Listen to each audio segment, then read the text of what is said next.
सबरी ने मन में विचार किया, मैं इस जन्म को नहीं गवा सकती ऐसे परिवार में रह करके।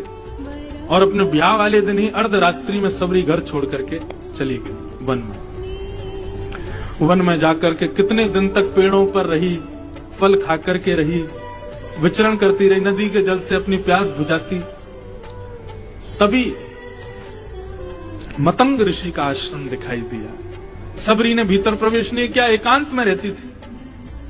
और जैसे ही पूरे दिन तो दर्शन करती थी छुप करके संतों का, रात्रि में संत प्रसादी आदि पाकर के उस प्रसादी के जो उच्छिष्ट रहता था उसको जीव जंतुओं के लिए एक तरफ रख देते थे। सबरी वहीं जाकर के उच्छिष्ट संतों का पा लेती थी। और रात्रि में जब सब संत सो जाते थे तब आश्रम में जाकर के झाड़ू लगाना, सब व्यवस्थित कर देना। उसको सब पता था कौन से महात्मा कब हवन करते हैं, कहाँ जाते हैं, संध्योपासन करते, सबकी व्यवस्था करती थी छुप करके।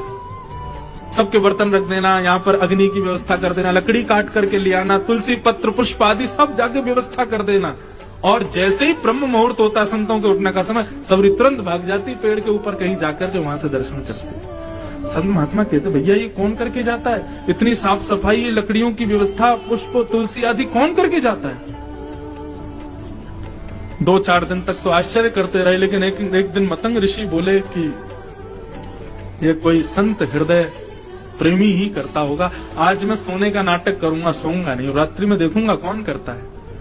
रात्रि में जैसे ही सब सोए और जैसे ही सबरी ने प्रवेश किया, आकर के सब सेवा आदि करने लगी, झाड़ू पोंछा, बर्तन सब लगा दिए, सब लकड़ियां ला के रख दी, पुष्प आदि सब कर दिए। इतने में मतंग ऋषि उठ करके आ गए। कौन हो तुम? सुन करके भाव विचलित हो गई, चरणों में गिर गई, रोने लगी, महाराज मुझे क्षमा कर दे।